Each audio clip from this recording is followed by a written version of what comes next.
WCRF, our good friend David Williams is with us. He's a regular contributor.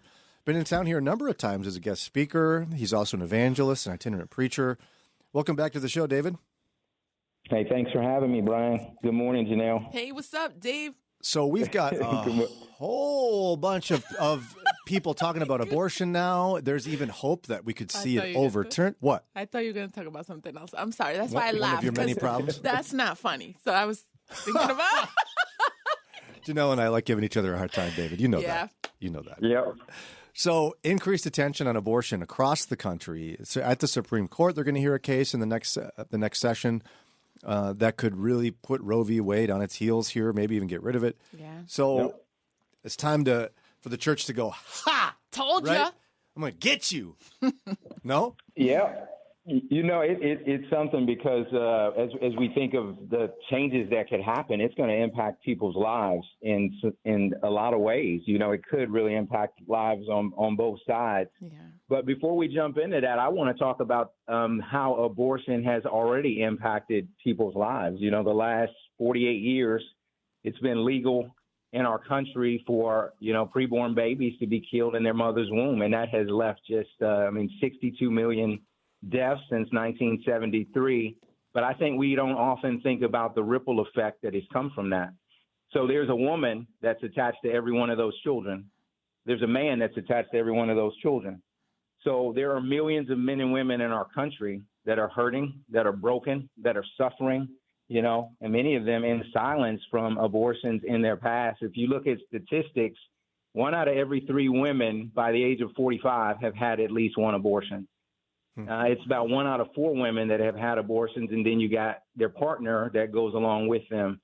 And the statistics inside and outside of the church probably don't vary too much. Like 40% of women that even today that are going and having abortions, many of them are professing to be Christians and have attended church within the last month. And so there's a lot of hurt and a lot of pain. So I think when these debates come up from the church, I think we need to think about, one, that there's a lot of people suffering. And some of those people that are suffering are right in our own churches. And so I think one of the postures we need to take is to let people remember that Jesus didn't come into the world to condemn the world. He came into the world to save the world.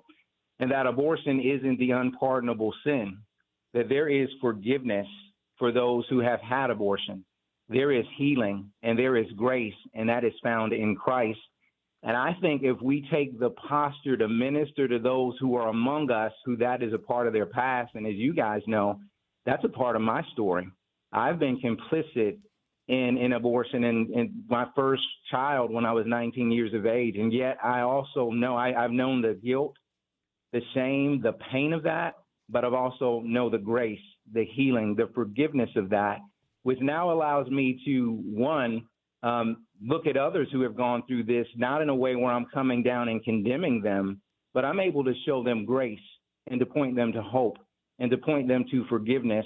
And so I think in the church, we need to remember that we got people, as this debate is raging, that as this comes up, they're literally, it doesn't make them feel good. It's reminding them of something horrific that's happened in their past.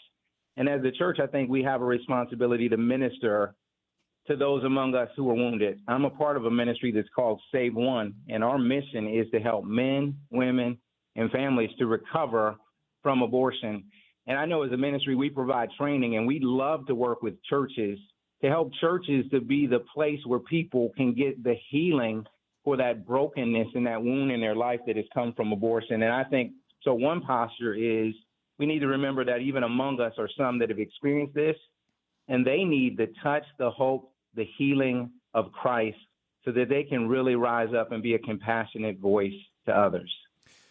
In your travels around the country, speaking on the topic of abortion, how would you view how the majority of churches are doing in terms of how we communicate about this issue? You know what? Sadly, not many. There are a few that are, but sadly, there's not a lot that are. And sometimes when it is talked about, we make, and there are 3 lives that are involved, actually more, because there's an abortionist and other people and other people connected. But most of the time, we just focus on the baby. And the baby's life is important, created in the image of God. Their life should be protected. We should speak up for their life.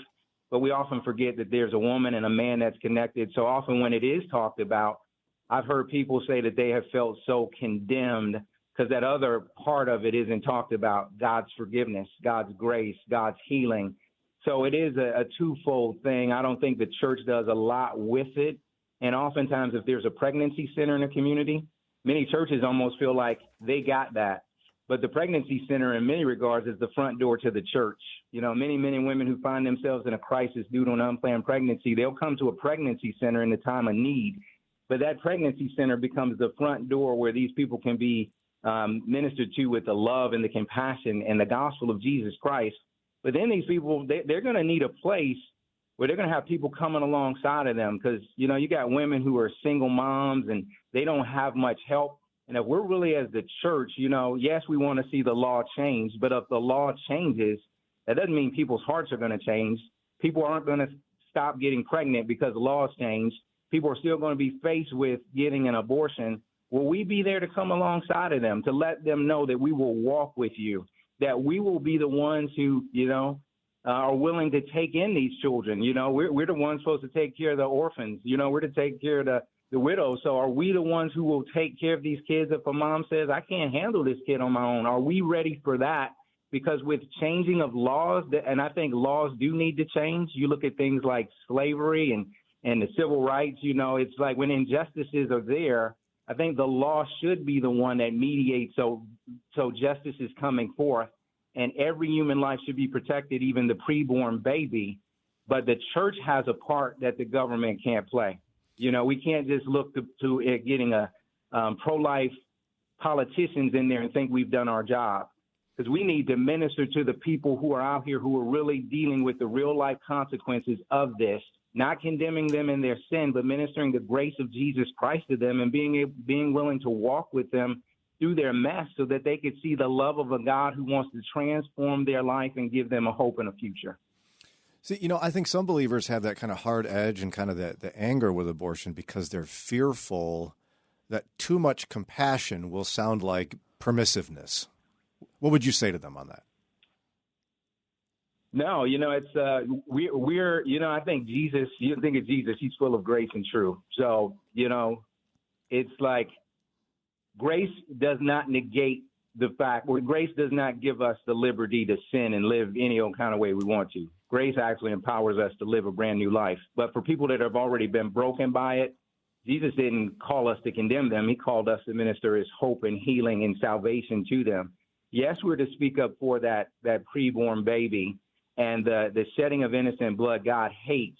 But we also got to remember in that God sent his son into the world to shed his innocent blood so that sinners of every kind could be forgiven by him. So there is a balance. I don't think we go on one side or the other. It's a balance of grace and truth.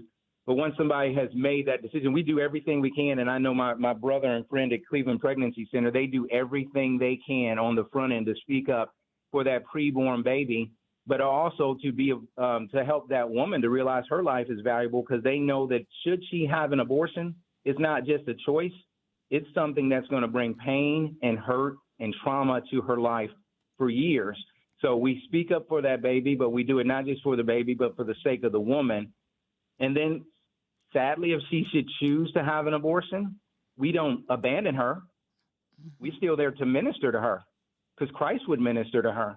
And all of us have sinned and fallen short of the glory of God, and his blood and his death is sufficient for any sin. So, no, it's not a permissiveness, but we also have to look at the reality that we have millions of people in our country that are broken from abortion.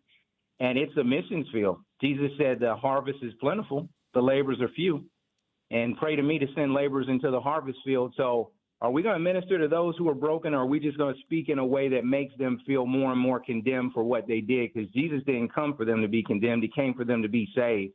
Yes, he's coming back, and when he's coming back as the judge. But in this age of grace, we have a message of hope for every man, woman, boy, and girl, regardless of the sins that they have in their life. You talked about the need for ministry for all involved. Can you talk a little bit more, especially out of your personal experience, of the pain and need for ministry that men in these situations have, even whether or not they're still involved with the woman years later? Yeah, there's a deep pain that comes to a man. We've forgotten, Jannelle, that in the debate, it's a woman's choice, it's a woman's body, it's a woman's reproductive issue. But no, it's a woman who's pregnant with a baby, and she didn't become pregnant with a baby on her own. There was a man involved, and he's the father of that preborn child. So if there's something that happens to that child, when there's a loss that's there's a loss of fatherhood. And there's things that man did not have the opportunity to do, whether or not he was complicit in the choice for the abortion or he had no say. He didn't provide. He didn't protect. The procreation process he was involved in came to a tragic fail, and there's great, deep loss and pain that comes to a man's life. And men need healing as well, and it comes out a little differently, often in anger or promiscuity. Maybe they don't trust women, and drunkenness, alcohol, addictions, depression, a failure to maybe make big decisions. It's hard for them to bond in future relationships with women or even with their kids. There's a lot of different ways that it comes, but because men have been disconnected in the front end from even being involved in a pregnancy, which they are very involved, they're often disconnected when an abortion decision happens and there's a loss and a pain that comes to men. And there is healing for men as well. And when men get that healing, they rise up to be the men that God's called them to be in their families, in their churches, in their communities, and men take their place on the front line. But we got to realize that they're part of the process, and when abortion happens, it impacts men and they hurt. Again, David Williams is a speaker, an evangelist, a regular contributor to this show. David, if folks want to connect with you and hear more about your passions and hear more about this topic, how can they do that? Yep, they can go to my website, davidwilliamsspeaks.com. They can also go to a website of an organization I work with called SaveOne.org, and you can find me on YouTube at David Williams Speaks as well.